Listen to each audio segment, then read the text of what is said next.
दिनै जोङो नैबेजों मोननै जायगायाव जयनिं खालामनाय जाहैबाय।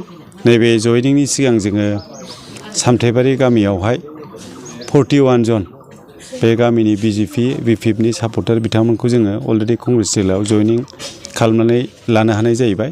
बिथांमोना गावसिनो आग्रह जानानै जोंखौ लेंहरनानै गावसिनि जायगायाव जोंजों जयनिं जादों आरो सबसे गोजोनथाव दिनै नैबे सिमलागुरि गामियावबो बेहाय 58 ना 60 जनसो इउपिपिएल बिपिएफ बिजेपि दोलोनि सापर्टार बिथांमोना जोंनि दोलोखौ मोजां मोननानै जोंजों दिनै जइन जानाय जाहैबाय। आङो आंनि गोसो गोरबोनिफ्राय बिथांमोनखौ रोजा रोजा साबायखर होबाय थिग समावनो बिथांमोनहा राइट डिसिसन लानायनि थाखाय आरो बिथांमोनखौ आङो नैबे 2 नम्बर दतमा समस्तियाव इलेक्सनावहाय देरहाखांनायनि उनाव आं बिथांमोननि जानाखि दुखु दाहा खस्थ' आं जे नुदों बेखौ आं जेसेबां हायो आं सुस्रांना होनो आं नाजागोन। बेखौ दिनै आं नोंथांमोननि मिडियानि गेजेरजों दिनै फोरमायनाय जाहैबाय।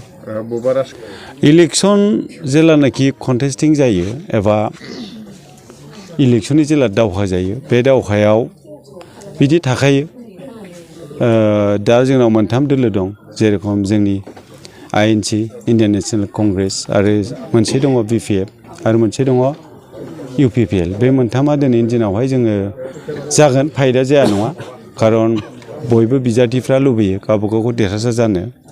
दिनै बेनि मादावहाय गासिबो बिजाथियानो खामानि मावगासिनो दङ गावबागाव देरहासार जानो थाखाय। जोंबो दिनै जोंनि कंग्रेस दोलोखौ देरहाहोनो थाखाय आरो जोंनि बे दतमा समस्तियावहाय जोङो कंग्रेसखौनो इस्टाब्लिश खालामनो थाखाय जोंबो नाजागासिनो दङ।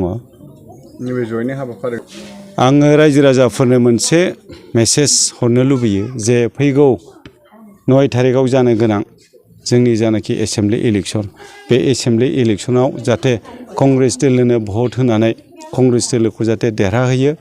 मानोना कंग्रेस दोलोआ दिनै जोंनि भारतबर्षनि सबसे पुरानासिन पलिटिकेल पार्टी।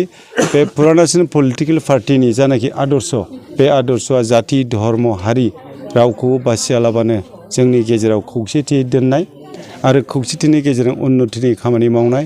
गतिके जानाखि कंग्रेस दोलोनि एजेन्डा बे एजेन्डाखौ सापर्ट खालामनानै जाहाथे रायजोफ्रा सुख शान्तिजों लोगोसे उन्नति मोनो बेखौनो आङो रायजोफोरनि सिङाव खावलायदों। अननानै जाहाथे एबारनि जानाखि 26नि एसेम्बलि इलेक्सन बे इलेक्सनाव बेसेन गोसा भटखौ कंग्रेसनोनो होनानै जोंनि देश रायजो जौगानायजों लोगोसे जाहाथे जोंनि न'खर संसार आरो जोंनि समाजा जौगानो हायो बेनि थाखायनो आं बिथांमोनखौ खावलायबाय आरो बे आंनि खावलायनायखौ बिथांमोनहा एसेबाबो मानिगोन लागोन एबा भट होगोन बेखौ आं आसा खालामबाय।